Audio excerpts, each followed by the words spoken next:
Yeah, what's up, everybody? Welcome in. This is FST Fantasy Sports Today. My name is Matt Striker, joined as always by the awesome Joe Pisapia. And if you can feel like we've been laughing as we come into the show, we have been actually. First and foremost, the new start time. Welcome, everybody. If you're new to the show, at SportsGrid and at SportsGrid TV, those are our social media handles. They're going to be your best friend, because I am about to embark on a journey where I sit and talk with not only a friend, but a master in the field. The man that wrote the book, literally.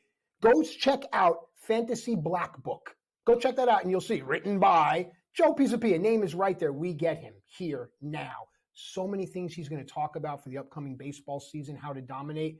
You're going to miss a thing or two. You're going to want to follow us, and that way you can go back to it and say, oh, yeah, that's right. Joe mentioned that guy on Kansas City. What a setup, my friend. You're just coming back from Nashville, a team that may get a major league team at some point, but welcome back. Welcome home. I'm excited. I'm excited too. Let's expand baseball some more because pitching isn't watered down enough. Let's do that. Let's add two more teams to this pile here. But if they are going to get a city to have an expansion baseball team, I'm all for Nashville. Nashville was a great time. First time ever. I did not ride the mechanical bull. It was tempting, but I'm too old for that. I know what that's going to look like the next day. I did do the karaoke, which was a good time. But Nashville, great town. Did see a Predators game, though. See, I know Matt's a hockey guy, too. So got to see a little of the Predators action there. 6-1 victory for them. It was a very good time. Wagers were laid down. But at the same time, this is a baseball show here. And yes, as Matt mentioned, this is our new time, Eastern, 9 a.m. We're going to be starting here for the foreseeable future. A little bit of an extra hour of beauty sleep because goodness knows I need it. Matt does not. He's always a handsome SOB. But today, it's wall-to-wall baseball. We'll get to some combine stuff next week as we kind of continue to process through. We're going to see if we can get Derek Brown on next week to talk about some of those combine winners and losers, which should be a really good time. Get caught up on all your NFL dynasty leagues. But we have to start here with, of course, the news. And let's get to the news here with Tariq Skubal being the Tigers opening day starter. So Skubal is one of these players, Matt, that everybody in the community is just falling in love with. Last year, his 109 innings were absolutely spectacular. Can he do it over 175? We shall find out, hopefully, this year, and hopefully that answer is yes. Nate Eovaldi looks sharp at his first start. Eovaldi last year was absolutely terrific for the Rangers, and if you recall, last year on the show, if you watched us, we were hyping him up early as a player that you should be adding, trading for. He just looks so good. Now, Eovaldi is also one of these pitchers that has kind of been around a long time, has had some checkered past in terms of staying healthy, but the Rangers are looking to repeat, and Nate Eovaldi, being the guy at the top of that rotation, is that dude, and he's still coming at a relative discount considering how good he was, especially in the first half. Yeah, second half, a little bit of injury. Yeah, a little regression, but that was bound to happen.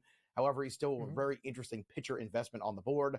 Next up is a guy who's really kind of taking the spring training leagues by storm, and it's Michael Garcia, the shortstop of the Royals. Another big day for him yesterday with a double, a couple walks. He's been on fire. He's hitting 500 this spring. Now, it is only spring, so we can't get too excited about that. However, he is hitting currently slated 9th in the lineup when you're looking at the projections over at Fangraphs.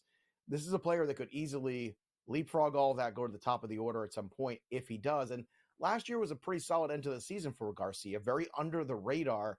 This is a guy we're going to keep a close eye on. We're going to talk about more about him in the show as it continues on. And then the Padres might be looking for their new closer internally with one of their foreign imports, Woo Suk Go, my favorite name in Major League Baseball. How do you not love a guy whose name starts off as Woo if you're a wrestling fan like me, making a case for the closer job, Matt? So that's a big one. So is Woo Suk Go going to be the guy who gets all the saves, in your opinion, for San Diego? Because relatively speaking, he's still a value on the closer board right now. Yeah, absolutely. And I won't go to the obvious. Here's the thing. So when they being the Padres grabbed Go and Matsui, a lot of sites had Matsui and Go listed as bullpen arms. And it was important to understand that Matsui could, if not should, be a starter for this team. And if he is, along with some of the other names they've added, Now you look to the bullpen and you say, well, Suarez should have that job. Go is going to have to show that he is better than Suarez. But either way, looking at that bullpen and looking at how we want to wager on baseball, we want to look for these teams that can play 6-7 inning baseball, right, Joe? We want to look for these teams that we know can turn it over to a bullpen that now has this, I call it the Tampa Rays way of playing baseball. It's become commonplace now, but it shows that you can win. You can play 6-7 inning baseball and turn it over to a solid pen. So all kinds of wagering thoughts that we can have there. So that's my thought on that. All right. Also, big news here. Don't want to bury the lead, is Ronald Acuna dealing with some meniscus issues when it comes to his knee right now. Now, that is something he's going to go for some MRIs tomorrow. We're going to get, hopefully, some more clarity on that in the next 48 hours. But to quote the Braves front office, we're being optimistic. And yes, it is very concerning because this is the 1-1 player in fantasy baseball. This is the reigning National League MVP. This is the man right now in fantasy, a guy coming off an incredible season of 40-70. I mean, that's an absurd thing to say out loud, but it's exactly what it is. Now, there's a couple different outcomes here looking at some of the medical opinions. So outcome number one potentially is it's not a significant injury. It's more of a soreness. We're looking at 1 to 3 weeks with a cortisone shot. Option number two is that partial tear. Sometimes you could do the stem cell PRP injections, I believe. Right. And then you're looking at more of a 4 to 6 week kind of thing, which is what your concern was, I know, before we started the show today. And then, of course, a bigger concern, which I don't think that third option right now from the Braves seems like that's the one they're concerned with. But this is Ronald Acuna. You have to put him in bubble wrap. You have to do all of your due diligence. So, Matt, in your opinion, should people be panicking right now if they have the number 1 overall pick, let's say, in their fantasy draft sometime this week? Something I've learned and continue to learn each and every day as I get older is that patience is truly your best friend. And there are so many quotes out there that you can find on social media that when you're angry, do not speak, and so on and so on. Be patient and wait. Do nothing right now. Having any thoughts about the future is called anxiety. Having any thoughts about the past is called depression. I got that off social media as well. There's all these cute sayings. Just hold the line here, because if you start to plan for something, you want to hear God laugh, tell him your plans. My grandmother used to say it all the time. It sounds a lot better in Italian. But here's the thing. I don't have the answer, neither do you. The only person that will be the doctor and Ronald Acuna. And as soon as we find out, then we can start to, what we can do is start to think, if there is no Acuna, where do I want to pivot if I have the one? What is the 1-1 in a world where Acuna isn't playing till May or June? Yeah, I mean, I think that would be looking at Bobby Witt Jr., that would be looking at Julio Rodriguez, my guy, Mookie Betts in that conversation too. But so far, again, the Braves are saying we expect to have him for opening day. The initial test results too that they were looking at, the image showed irritation around the meniscus and will be further evaluated. So again, you want to go back to the doctor that did the surgery, make sure everyone's on the same page, which makes a lot of sense, because when you have a player with the talent of Ronald Acuna, you want to be very careful. We're going to be careful for the next 2 hours, making sure you make good investments in fantasy and in wagering. We come back to more Ronald Acuna. We talk stolen base props right here on FST.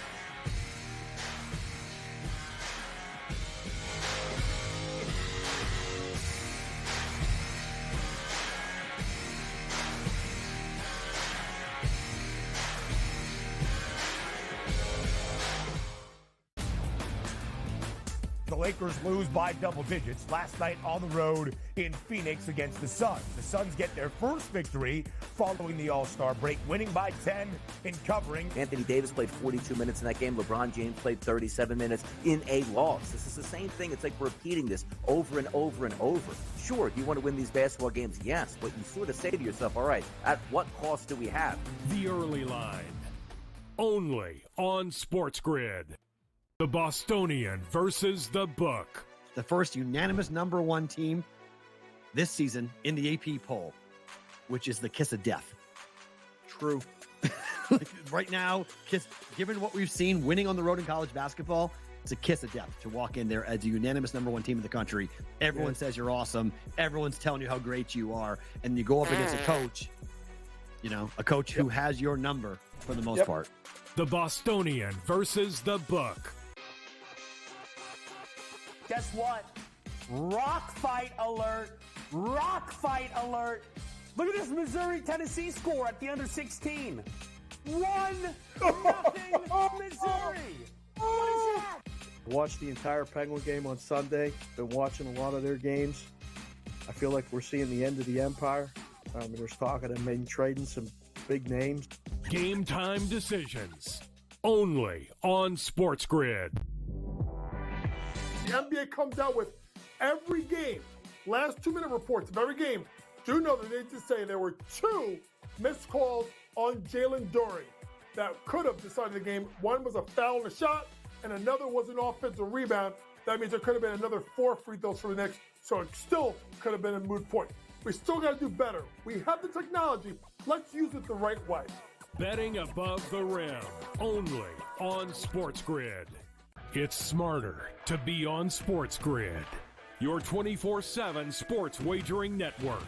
The early line. Magical and historic season in Lincoln, Nebraska continues. He is the best player in the NBA, but also in the biggest moments where the national media is watching. Newswire. Something that we have never seen happen before with one of the iconic coaches in the game. Pharrell Coast to Coast. The team covers. It's automatic. It's every time. Not sometimes. It's every time. Game time decisions. Luka is actually far more dangerous from 3 on the road this year than at home. This game here tonight, you may want to consider taking as many points as humanly possible. In-game live. Prime time. We got not 1, but 2 coaches fired systems in place. Sports Rage This Late sort of Night. has letdown written all over it. It's going to be hard to match the emotion that they played with the other night. It's smarter to be on SportsGrid.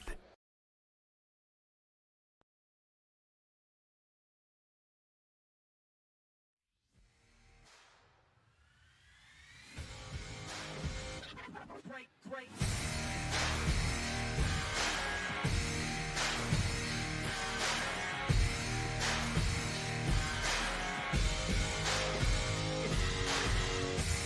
All right, welcome back in FST Fantasy Sports Today. Matt and Joe with you here, giving you everything you need in order to dominate the upcoming MLB season, whether it be season-long fantasy, DFS, straight-up wagering, whatever you need. Getting ahead of the game is the way to go. So now it's time for MLB futures. And before the break, we were talking about Ronald Acuna, and more news will come out in the coming days to the severity, if any, of the knee injury. But now when we look to the futures, all of the wagers involving Acuna have to be put on hold. If you got them at a certain number, you're going to see how the news is going to come out. That ticket's either going to be very, very valuable or going to blow up right in your hand. It all depends. We're talking about stolen base leader odds, and we have to have the caveat that Acuna is right now a big question mark. But he would be where we would start, considering that it would be plus 160. Joe, I'll let you take it from here with, again, the condition that we have no idea what's going on. Yeah, well, we have to start with Ronald Acuna when it comes to stolen base props for the year. And of course, when you're talking about fantasy, we're always talking about investments in this player. I think if you have the 1-1 pick right now, you still go with Ronald Acuna. I think you still hold true. You hold strong on Ronald Acuna. If you're in a 5 active outfielder league that's very deep, I think Julio Rodriguez becomes the number 1 pick for me. That's the pivot that I would make. And if you're in a more shallow league too, with 3 active outfielders, I think then Bobby Witt Jr. becomes the guy too. A lot of juniors here. I just, pointing that out there. So one of the juniors is going to be your guy, but I do believe, Bobby Witt did enough last year to make you feel really good about him as the number 1 overall pick. He's got power. He's got speed. He's got the total package. I think it's just a matter of, continuing to make progress. I think last year was the tip of the iceberg when it comes to Bobby Witt. And same thing with Julio Rodriguez. We have not seen the best out of either of those guys, but I would still take that risk. Even if Ronald Acuna missed the first week of the season, potentially, or even 2 weeks, that's not enough for me to really shade off of him. Now, in terms of what that looks like with the stolen base totals on the year, that's different. Last year, he stole 73 bases. If you look at the projections this year, they have him somewhere around 53, which is very reasonable. 73 was an incredible number. That number right now was plus 160. It has moved to plus 180 this morning. So you're getting a little bit more value, which is intriguing at this stage. Not a ton, but a little bit, which also tells you Vegas is saying, all right, let's take a deep breath. It's the beginning of March. There's plenty of time for Acuna to be there. And I think that's the breath that you take for sure when it comes to Ronald Acuna. But I understand the concern whenever you're dealing with a guy who's had knee injuries before. Well, the one question I would, or should I say caveat I would throw onto this, is that if you recall, coming off of the ACL injury, everyone was concerned that Acuna wouldn't run, right? But it wasn't the speed that lagged behind for Acuna. He came out and he was stealing bases at an enormous clip a couple years ago. It was the power that actually lagged behind a little bit. So just keep that in mind when you go back and look at the Ronald Acuna return stats from that ACL injury. Again, different injury, MCL, different stuff here. However, I'm still pretty confident. I'm looking like the Braves. Like, I'm cautiously optimistic here because it is so early that some rest and some treatment, we can get him there, at least if not opening day, very close to it. But Matt, do you feel differently? Are you ready to pivot off Acuna already? I mean, it depends. When you talk stolen bases, obviously you think the lower portion of the body is going to be crucial for that. But there's also a lot to it. Like, I remember the first time in Little League when a coach pointed out to me that it's about technique. When that pitcher's right knee makes its way towards home plate, you get your jump. And to me, guys have this very unique ability to read pitchers. Some guys have a short leg kick. Some guys have a long leg kick. Some guys have both, and they'll play that cat and mouse game with you the entire time you're on base. So I'm still going to be in on Acuna. Yes, if I'm drafting tonight, man, I'm going to be biting my nails. But I really like what you said about having a deeper outfield league, go that way. And then if not, look to Witt. I know some people would even think a pitcher. I've never been that guy, but I respect people out there that are willing to do that. But with that said, I would just be tempering expectations. My pivot would be to this next guy because before he got injured last season, it's all he did. And from a wagering perspective, you could play the stolen base prop every single day with this player who played on a team that was otherwise unwagerable and find value and profit. And I'll let you pick it up from here because I think it's a great pivot, especially in this category. Yeah, it's Esteury Ruiz, who we kind of took some shots against last week, but that's because when you steal 67 bases and you score less than 50 runs, that's a big problem. But when we're just talking about looking for stolen bases, if you're in head-to-head category leagues, if you're talking about even season-long roto, the steals are going to be there. He is projected right now for 52 steals on the year. Last year, coming off a year where he had 67, the ADP is at 130, so you're getting a good value. Now, this number is also adjusted in 24 hours. It was plus 395, but now because of the Acuna news, number 2 on the board has moved to plus 310. So if you do like Ruiz here, then this is probably the time to get in on him because that number is shrinking a little bit. And if you get the Acuna news, potentially that everything is, hunky-dory, or should I say not hunky-dory with him, I should say, then all of a sudden Esteury Ruiz is a guy that number might go into the low 2s at some point to take this down. So if you're looking for stolen bases, he's a one-dimensional player. He can get you that. I think his best value, to be honest, is in those season head-to-head leagues, so the categories where you're talking about a player that can help you get 4 or 5 stolen bases in a week. And that's Ruiz's biggest help because, he's going to hurt you in some other spots. But that one thing he does so well, I'm more apt to take the specialist. Season-long roto, he's going to drag down your runs. He's going to drag down your power numbers. He's going to drag down the other stuff. So you're paying a price for it. Whereas in that small sample size weekly, I think it's important enough specialization that his value is still pretty darn good. And of course, in points leagues, again, very one-dimensional, not a player that I'm searching for. But Ruiz's number is moving right now, Matt. Yeah, and it's good strategy, and I hope that people out there are listening and paying attention to the words that you're using because we go deep, right? You can have the big, broad conversation that the masses and the public are having, but when you want to get it down to the public, the pub, the coffee house, we can have these in-depth conversations. And Joe is right, especially with specialists. One thing we talk about here, especially with stolen bases, as well as a lot of different props for hitters, is who's hitting behind you. So in Acuna's case, it's usually switch hitting Ozzy Albies, right? This next player also has a switch hitter usually behind him in the lineup. And I think things like that really help. So Corbin Carroll is going to be a guy. Personally, I don't think he can repeat what happened last year. I think you're going to see a lot of recency bias money going that way, going towards that team. I'm careful to avoid that in the first 2 months of the season. But Corbin Carroll sitting at plus 650 before the Acuna news is intriguing, Joe.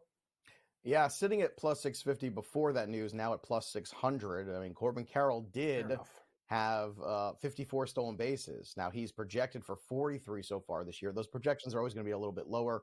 But at the same time, if he matches what he did last season, above Ronald Acuna's projection, he's above Esteury Ruiz's projection.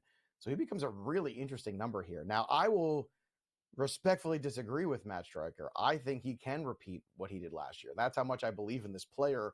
And I don't know if there was another program on the face of the earth, maybe save an Arizona Diamondbacks program, that was more bullish last year on Corbin Carroll than we were, not only for Rookie of the Year, but also for over on his home runs, over on his steals, over on everything when it came to Corbin Carroll. And one of the guys that I think won a lot of people leagues that we kept hyping up and talking about. And he does it at the top of this order. He's going to get the extra at-bats. He's an incredibly valuable player. He's going top 5 right now, as he should. Another guy to consider for this, too, is a guy that's got power. He's got speed. Now, he does have some swing and miss, which could hurt his on-base percentage, which could hurt his total for stolen bases. But Elly De La Cruz, who stole 35 bases in limited action last year, about half a season, ADP right now of 33. That number started out at plus 750. Now Elly is at plus 700. So again, that market's starting to move a little bit when it comes down to Elly De La Cruz and everybody else in the National League, especially for this stolen base winning crown. And De La Cruz is the guy that's going to give you power, going to give you speed. We want to see him take the next step there and carry some of that great work that he did at Double and Triple A into the big leagues in terms of pitch recognition. But again, rookies, sometimes they get exposed. You have to make adjustments. So the question is, can Elly De La Cruz make the necessary adjustments in 2024 to not just be good for the Cincinnati Reds, but to be a game changer for this team and potentially for the National League as a whole? Because the excitement level around Elly De La Cruz is palpable. It's real. And it's something that we all buy into. We all want to see.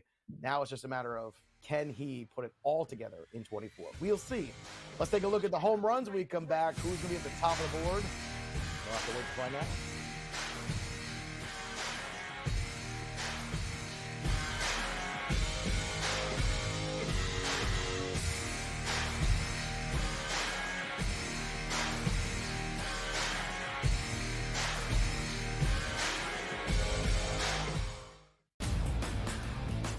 The Lakers lose by double digits last night on the road in Phoenix against the Suns. The Suns get their first victory following the All-Star break, winning by 10 in covering. Anthony Davis played 42 minutes.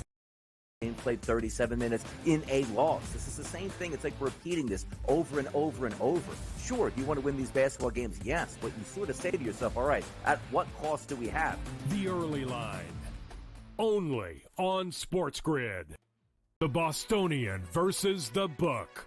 The first unanimous number 1 team this season in the AP poll, which is the kiss of death. True. Right now, given what we've seen winning on the road in college basketball, it's a kiss of death to walk in there as a unanimous number 1 team in the country. Everyone says you're awesome. Everyone's telling you how great you are. And you go up against a coach, who has your number for the most part. The Bostonian versus the Book. Guess what? Rock fight alert. Rock fight alert. Look at this Missouri-Tennessee score at the under 16. 1-0 Missouri. What is that? Watched the entire Penguin game on Sunday. Been watching a lot of their games. I feel like we're seeing the end of the empire. There's talk of them maybe trading some big names. Game time decisions. Only on SportsGrid. The NBA comes out with every game, last 2-minute reports of every game. Do know that they just say there were 2 missed calls on Jalen Duren that could have decided the game. One was a foul and a shot, and another was a down. That means there could have been another 4 free throws for the Knicks, so it still could have been a moot point. We still got to do better. We have the technology. Let's use it the right way. Betting above the rim, only on SportsGrid. It's smarter to be on SportsGrid, your 24/7 sports wagering network. The Early Line. Magical and historic season in Lincoln, Nebraska continues. He is the best player in the NBA, but also in the biggest moments where the national media is watching. Newswire. Something that we have never seen happen before with one of the iconic coaches in the game. Pharrell Coast to Coast. The team covers. It's automatic. It's every time. Not sometimes. It's every time. Game time decisions. Luka is actually far more dangerous from 3 on the road this year than at home. This game here tonight, you may want to consider taking as many points as humanly possible. In-game live, prime time. We got not 1, but 2 coaches fired systems in place. Sports Rage This Late sort Night. of has letdown written all over it. It's going to be hard to match the emotion that they played with the other night. It's smarter to be on SportsGrid.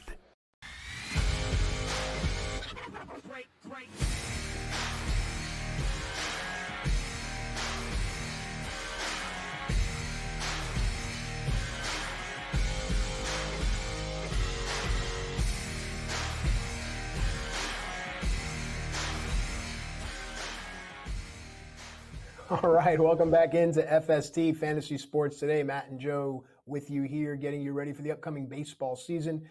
We're looking at futures here, and now it's time to talk about the one thing that I believe in sports. Nothing feels or looks cooler than hitting a home run. Joe, I'm sure you've hit home runs, whether it be in Little League, batting practice, just picking up a stick in the bat. It just feels cool.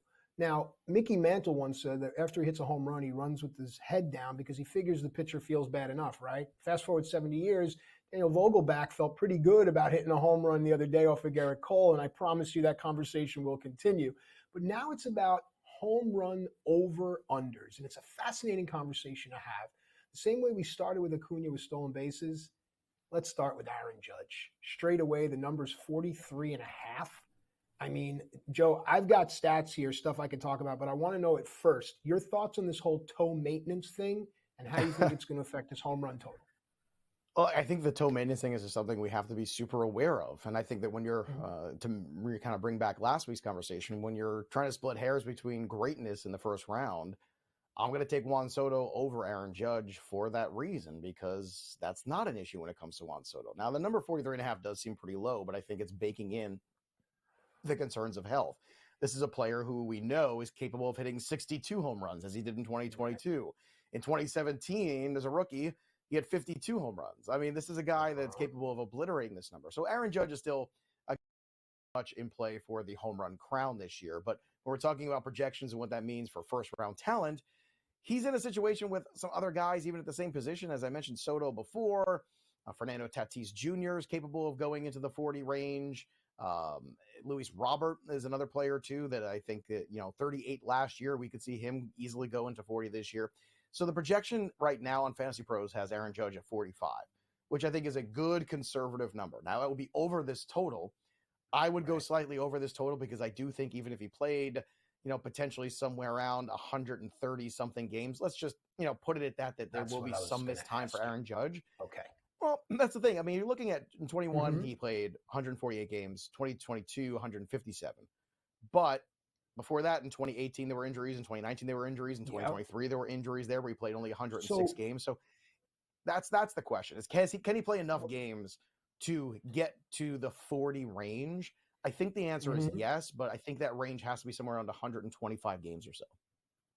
So just to wrap this up, that's the question you have to be asking yourself if you really want to get in on this, is how many games do you think Aaron Judge is going to play? And Joe gave a good number there. I think around 130. When you look at his anomaly standout seasons, 52 and 62 home runs, each of those seasons 150 plus games.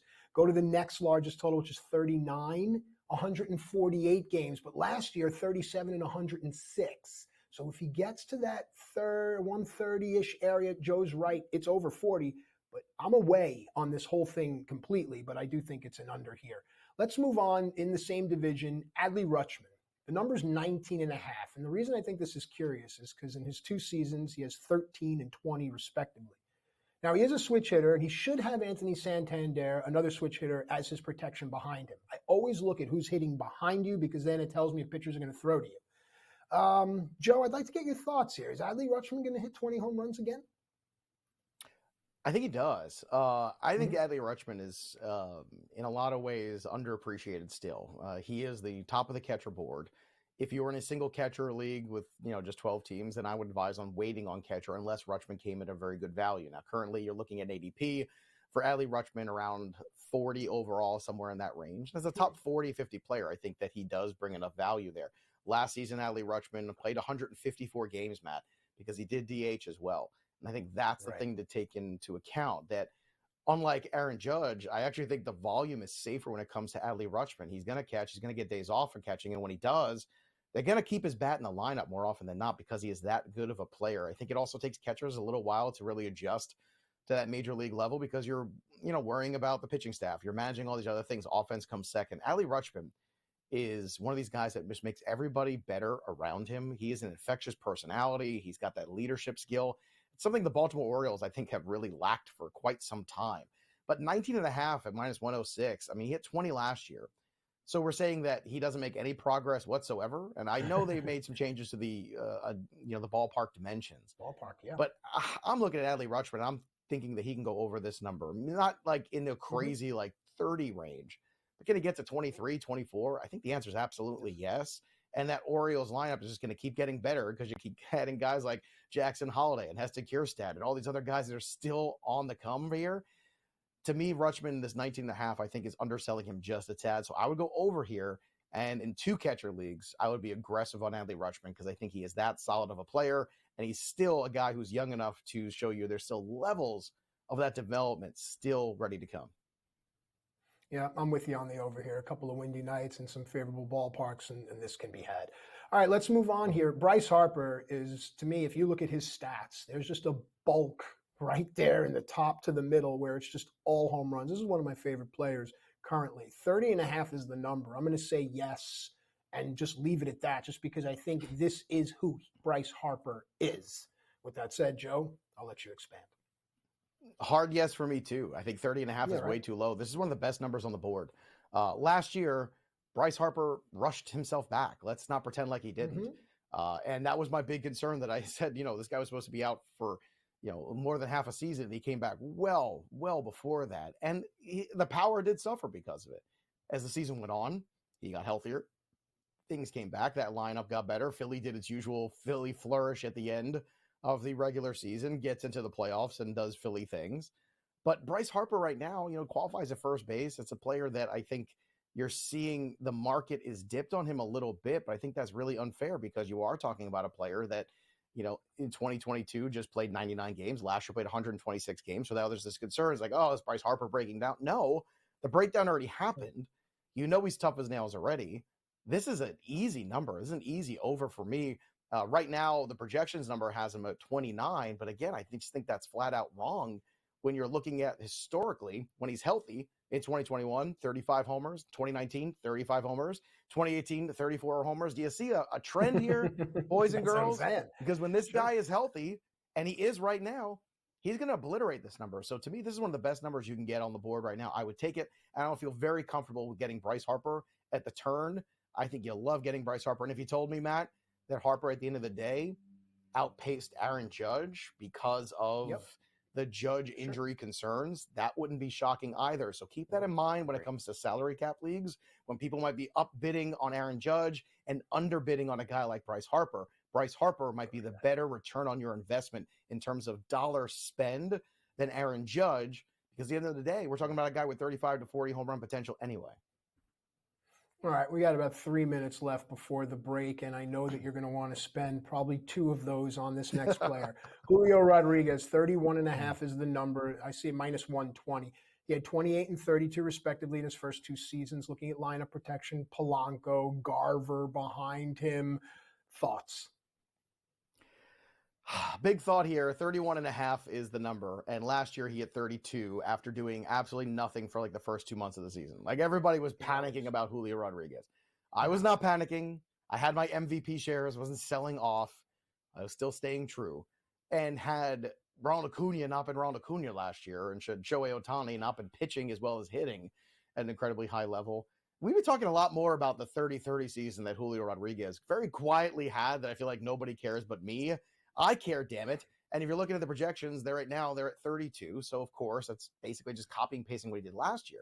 But I think that's a failure in the sense that if he ever can get that first month or 2 under his belt in just a mediocre fashion instead of below average, we're looking at another player who could have 40 potential here quite easily. So Julio, to me, one of the best players on the planet, a guy that you definitely want to invest in. And I know I've gone a lot of overs here. I'm with Matt. Like, I think the under on Judge is probably the safer wager. Rutschman numbers right on, but I think they're not giving him enough credit. Bryce Harper, certainly not enough credit. That's my favorite one. But Julio, 31.5 is just far too low. He's going to be closer to 40 than he is to 30, I think, by the end of the season. And I think you can take that one to the bank. So give me the over on Julio. I'm just going overs, baby. I'm so far. Maybe not on this next guy. We'll see. Well, let's see. With the time remaining, let's talk about this next guy. This next guy is at 29.5. Minus 120 is the number. He'll have names perhaps like Adolis Garcia and Evan Carter as his protection. He's at 33 in back-to-back seasons. His name is Corey Seager. 29.5 is the number. Does he stay healthy, Joe? Not typically. And he's already started off in a precarious situation for 2024. So here you go. 151 games in 2022. He had the 33 home runs. That's great. We'll take that. Last year, he played only 119 games, and he still had 33 homers. So Corey Seager obviously has enormous talent. But I think that pace is a little absurd. And I think when you factor in how great he was last year in that smaller sample size, plus the history for injuries, he's projected at 30 right now currently. Again, this number is at 29.5. I think I would go the under, because I think history teaches us with Corey Seager that two things. Number one, I don't think what we saw last year is something we copy and paste. I think it's the anomaly. It's the standout when you compare the rest of his career to those numbers in 2023. And then we've learned over the years that it's always something when it comes to Corey Seager, which is terrible. I don't like to wish injuries on players, but this is about investing. And I think the same thing can be said when you're trying to invest in him in fantasy, right? You're looking at him right now going as the fourth shortstop off the board after Mookie Betts, after Bobby Witt, Trey Turner, but before Francisco Lindor, who I think is going to go cheaper. Francisco Lindor had a 30-30 season last year, folks. I mean, Francisco Lindor is a better investment right now and cheaper, and he's going to give you 30 more stolen bases than Corey Seager. So if you're playing in roto leagues, I still don't understand why Seager is going over Lindor, and I'm not going to understand it for the rest of this break. We come back over under strikeouts on SportsGrid.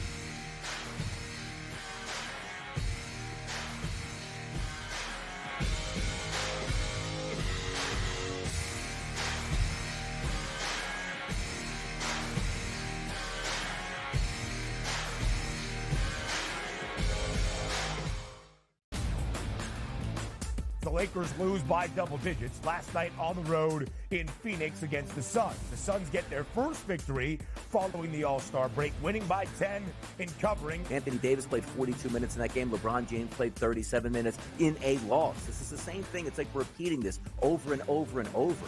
Sure, do you want to win these basketball games? Yes, but you sort of say to yourself, all right, at what cost do we have? The early line, only on SportsGrid. The Bostonian versus the Book.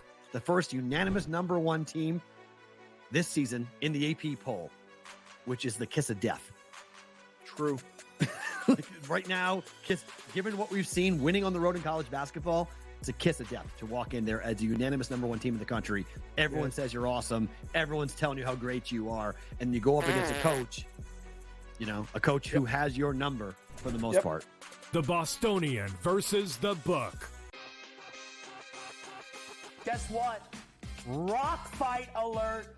Rock fight alert. Look at this Missouri-Tennessee score at the under 16. 1-0 Missouri. What is that? Watched the entire Penguin game on Sunday. Been watching a lot of their games. I feel like we're seeing the end of the empire.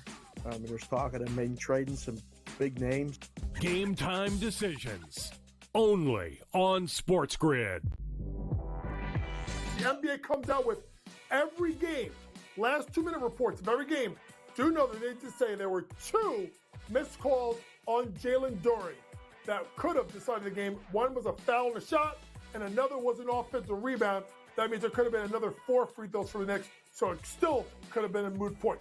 We still got to do better. We have the technology. Let's use it the right way. Betting above the rim, only on SportsGrid. It's smarter to be on SportsGrid, your 24/7 sports wagering network. The early line. Magical and historic season in Lincoln, Nebraska continues. He is the best player in the NBA, but also in the biggest moments where the national media is watching. Newswire. Something that we have never seen happen before with one of the iconic coaches in the game. Pharrell coast to coast. The team covers. It's automatic. It's every time. Not sometimes. It's every time. Game time decisions. Luka is actually far more dangerous from 3 on the road this year than at home. This game here tonight, you may want to consider taking as many points as humanly possible. In-game live, prime time. We got not 1, but 2 coaches fired systems in place. Sports Rage This late sort of night. has letdown written all over it. It's going to be hard to match the emotion that they played with the other night. It's smarter to be on SportsGrid. Great.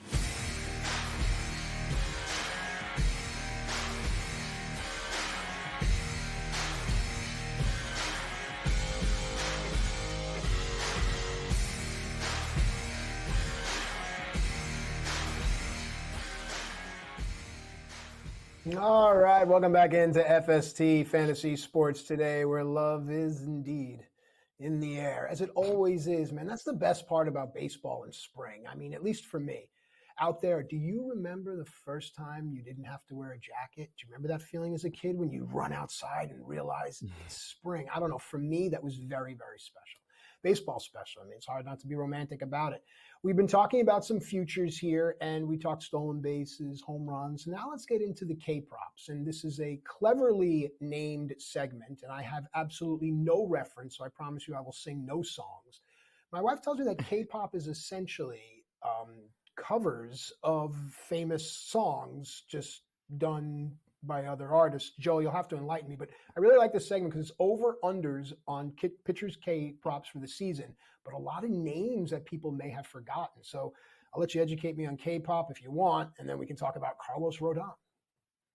A dynamite start to the segment. There you go. There's a little BTS reference for you. That's it. That's it. I mean, I got nothing else in the chamber. Been saving that one all break, and now we're done. We've exhausted it. What is K-pop? And I don't want to get off the rails here. K-pop is Korean pop music, and it is very popular all over the world. And well, it's Western songs, right? No. It's actually their own songs as well. I'm sure there is a lot of cover work going on as well. I can't speak to that. And I don't think two guys in their 40s should speak to it either. I think that's probably going to All right, let's talk about Carlos Rodon and his over-under for total strikeouts on the season. How about let's get this whole thing back. See, we have these pre-show meetings, folks, and one of the things our producer tells us is don't go off the rails. Don't let Matt and Joe go off there. So here we are, right back in. 168.5 for Rodon is a fun number. Now, I think he is a huge bounce-back candidate. He's hit this number 3 times in a 9-season career. The league average is 22%. This is a guy that has a K per 9 at 10. I mean, I have to believe he hits this, but I'd like to hear from you. Look, this is very simple when it comes to Carlos Rodon. It's about whether or not he reaches, you always talk about that threshold for Aaron Judge. This one, to me, 168.5. I mean, that's a pretty good number. You're talking about probably looking somewhere around like 150 innings. Like that seems like what you're looking for. So can Carlos Rodon give you 150 innings? That's what this bet is about. Because if he gives you 150 innings, if he makes somewhere around 28 starts, probably going to be a slam dunk number for Carlos Rodon. And let's not, throw out the recent trend too, where that number just really spiked in 2021 at 185 strikeouts in 132 innings. 178 innings in 2022 for the San Francisco Giants, 237 strikeouts. Theoretically, theoretically, he only needs 130 innings to get to this number. Maybe it's even less if he is completely dominant. Now, he hasn't come into camp in better shape. But then again, that's spring training. That's everybody's in the best shape of their life for the most part. But it is important with Carlos Rodon. We always say spring really isn't important. We talked about this before. We were talking about another guy we're going to mention in hour 2. We're talking about Trevor Story so far. Hasn't found a baseball yet that he likes to hit. So are we concerned? Not really, because it's spring. But I think spring matters for certain players. I do think it matters for a guy like Trevor Story. I definitely think it matters for a guy like Carlos Rodon, because right now, if you're looking at the average draft position, he's going at 162 overall. He's going right now currently in that range of guys like Bailey Ober and Michael King, who, last week I talked about those guys. I'll definitely take them over Carlos Rodon. But if you think Rodon is back on track and he looks good this spring, then this is an over potentially. Me, investing-wise, I'm still going to take the under because I've just seen enough Carlos Rodon in my life, like Corey Seager, where it just feels like things don't tend to work out when it comes to Rodon, as dominant as he can be. I hope that I'm wrong, but either stay away or under for me. And looking at his ADP as a pitcher too, again, I'll take Ober, I'll take King, I'll take Mitch Keller, all those guys in that same range. Really? After that, we can have more conversations about some of the other guys going after. I debate King over and Rodon, but the other two, I don't know, I would lean Rodon. But here's the thing, with any kind of K-prop total, you also have to think about workload and pen effectiveness of said team. So when we go to this next guy, those are two things that jump out at me. talking about Grayson Rodriguez, 172.5 is the number. Now, this is a guy that had a 12.8 K per nine in the minors. I mean, I think he could be a 10, 11 K per nine kind of guy. But to me, it's about the pitch mix. He's got a cutter that he only uses about 6% of the time. But Joe, as you know, each strike counts. A 5-pitch mix on a young pitcher. 172 is a high number, I think. Will the O's turn him loose, or will they monitor the workload? And again, depending on how good this bullpen can be. Well, look, I don't think the workload's a concern at all. I mean, he only had 122 innings, and that was in the big leagues, but he did go back to the minor leagues, everyone remembers, too, and made some starts there. So I don't think 160 innings is a problem at all for Grayson Rodriguez. And the last 76 innings of his 2023 campaign, he had a 2.58 ERA. He was a dominant pitcher. And as you mentioned, in the minor leagues, a very high strikeout rate. This season's going to go only one or two ways for Grayson Rodriguez. It's either going to be the up and down peaks and valleys that we saw last year, which we see sometimes out of young pitchers, or it's going to go to the moon. I'm betting on to the moon when it comes to Grayson Rodriguez, because I think this kid is that good. I think he got that first taste of Major League Baseball. He made the adjustments. He came back. And if it were 20 innings, maybe I'd be less bullish. But it was 76 innings that he was at a 2.58 ERA. I mean, that's not good. That's dominant, okay? When you have a sub-3 ERA, especially pitching in the American League East, in some of those ballparks that we're talking about, going against Yankee lineups and Red Sox lineups and Toronto Blue Jays lineups. I mean, look, to me, this is a kid that is ready to be at the front. And I think that Corbin Burns addition to that rotation takes a huge relief off his shoulders, where he doesn't have to be the guy at 20-something years old. He can be the guy that, you know, just kind of sits back, is the number 2 in this rotation, can learn from Corbin Burns, and also just not have that pressure of carrying the staff. Because I think with some of the injuries we've seen early on to this Orioles rotation, that is certainly a concern potentially. But Grayson Rodriguez, I'm going to bet to the moon. I'm going to bet the over. Right now, that number is at 174 on the projections. So it's a slight over already on projections, and I think that's just scratching the surface of Grayson Rodriguez. You know, it's interesting you brought up, now that the balanced schedule is here, we have to think about things like that, because it used to be, oh, this guy pitches in this division and they have these teams and so on and so forth. Not the case anymore. So you do bring up some interesting points to think about. All right, I'm sorry to our producer, but I can't help it. We're going to spend some time here. Yoshinobu Yamamoto, 172.5. That's the same number for Rodriguez. Now, here's the thing. Anyone that's telling you what they know about Yamamoto, unless they've watched him, they're lying. Okay? And I'll debate anyone in the industry. You can read the same things I can read. Let's just give the information that matters. He's going to throw his four-seamer, which touches 96 miles per hour about 46% of the time. Then he's got a splitter that touches 91. He'll throw that 30% of the time. Joe, the reason I bring this up is because that pitch, the splitter, profiles with a chase rate of 50% and a swinging strike rate of 24%. Now, you're the guy that said they build statues to guys with a 70% failure rate. That's baseball. When you look at a chase rate of half and a swinging strike rate of over a fifth, dude, 172.5, again, workload and bullpen. Does Yamamoto hit this? That's the big question, is workload. 172.5, I do agree with you. I think the sentiment you're laying out here is that this guy is going to dominate early on. So Yamamoto becomes a really interesting investment, but he's not a cheap one. I think he's a player that, as we're starting out, you're going to see, you know, those props set for him at certain numbers, somewhere around that 5-6 Ks, right? I think we're going to go over that early on in April and May quite a bit. I could see us really liking the Yamamoto props here on the show. And then at a certain point, when we start to cross into July, I think it becomes a question. It's like, okay, do we see any fatigue going on here? Do we see any sort of adjustment period? And we've seen some guys come in and, you know, frankly, come in and just dominate the league. You know, the Hideo Nomos of the world, you know, of years past. So it's not impossible for that to happen. Yamamoto's size is also something a lot of people keep bringing up.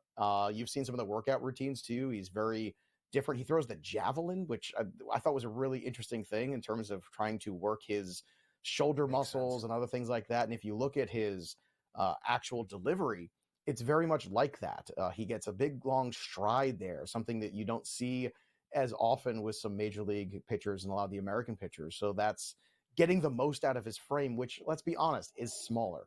So that's the big question here. This number is a bit of a stay away. My problem with Yamamoto is in early drafts, he was a value. Now he's going as a true ace already. I know he pitches on the Dodgers. They're a very public team. But he's going ahead of Aaron Nola. He's going ahead of Logan Webb. I come back to that same argument we were discussing earlier about salary cap leagues. To me, I'd let somebody else pay a premium for Yamamoto, who hasn't pitched a day in the big leagues yet, and give me a guy like Aaron Nola, who strikes out 200 guys every single season. I know that ERA can fluctuate year over year. I get that. I understand it. But I think there's going to be some guys, even Logan Webb, who's not as appreciated. At the end of the day, will probably give you more innings potentially. So Yamamoto's an interesting investment. He is going to be a fun one on a daily basis, on a weekly basis, whenever we're looking at him. But at the same time, as a season-long one, I think there's a lot of wait and see when it comes to him. He's also the top of the board for Rookie of the Year in the National League, which is understandable. He's an older player. He's going to have a leg up on the competition there. So the hype is going to be real around the Dodgers. I think early on, Yamamoto dominates. It's more the second half and the adjustments that the league makes to him that I want to see. I have expectations that he can beat those adjustments, but do I want to invest in him? That's the question. I think right now, I'm more in the wait and see approach. Yeah, and that's smart. I like you were whetting my appetite mentioning Logan Webb. One of my favorite pitchers. Actually, I think the Giants are going to be really, really good this year. And the thing about Logan Webb is his strikeout to walk ratio is very similar and opens up the door for the conversation to this next pitcher that I think is either a darling or people are completely forgetting about. There is no in between. Now, this is a pitcher that in the last 3 years has had 200 or more strikeouts, and that all started when he replaced his changeup with his slider.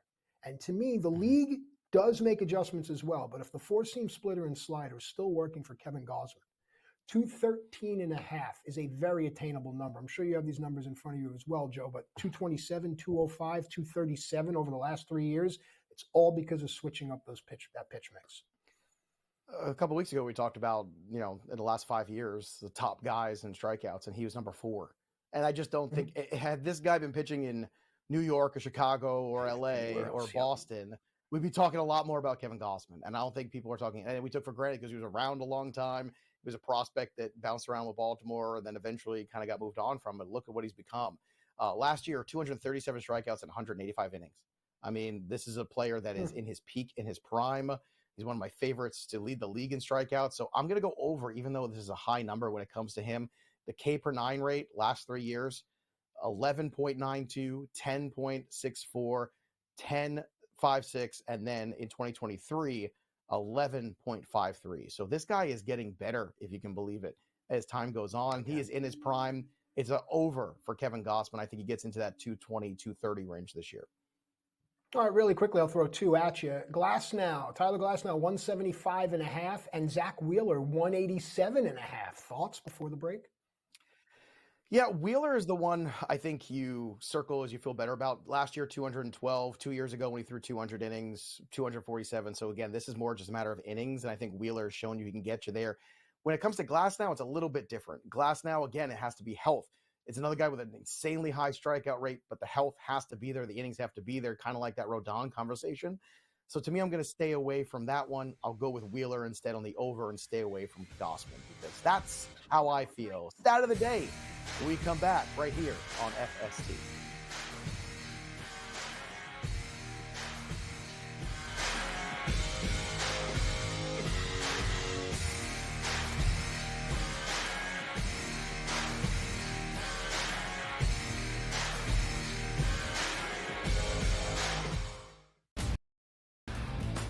The Lakers lose by double digits last night on the road in Phoenix against the Suns. The Suns get their first victory following the All-Star break, winning by 10 in covering. Anthony Davis played 42 minutes in that game. LeBron James played 37 minutes in a loss. This is the same thing. It's like repeating this over and over and over. Sure, do you want to win these basketball games? Yes, but you sort of say to yourself, all right, at what cost do we have? The early line, only on SportsGrid. The Bostonian versus the Book. The first unanimous #1 team this season in the AP poll, which is the kiss of death. True. Right now, given what we've seen winning on the road in college basketball, it's a kiss of death to walk in there as a unanimous #1 team in the country. Everyone says you're awesome. Everyone's telling you how great you are. And you go up against a coach, who has your number for the most part. The Bostonian versus the Book. Guess what? Rock fight alert. Rock fight alert. Look at this Missouri-Tennessee score at the under 16. 1-0 Missouri. What is that? Watched the entire Penguin game on Sunday. Been watching a lot of their games. I feel like we're seeing the end of the empire. There's talk of them maybe trading some big names. Game time decisions. Only on SportsGrid. The NBA comes out with every game, last 2-minute reports of every game. Do know that they just say there were 2 missed calls on Jalen Duren that could have decided the game. One was a foul and a shot, and another was an offensive rebound. That means there could have been another 4 free throws for the Knicks, so it still could have been a moot point. We still got to do better. We have the technology. Let's use it the right way. Betting above the rim. Only on SportsGrid. It's smarter to be on SportsGrid. Your 24/7 sports wagering network. The early line. Magical and historic season in Lincoln, Nebraska continues. He is the best player in the NBA, but also in the biggest moments where the national media is watching. Newswire. Something that we have never seen happen before with one of the iconic coaches in the game. Pharrell coast to coast. The team covers. It's automatic. It's every time. Not sometimes. It's every time. Game time decisions. Luka is actually far more dangerous from 3 on the road this year than at home. This game here tonight, you may want to consider taking as many points as humanly possible. In-game live. Prime time. We got not 1, but 2 coaches fired systems in place. Sports Rage This late sort of night. has letdown written all over it. It's going to be hard to match the emotion that they played with the other night. It's smarter to be on SportsGrid.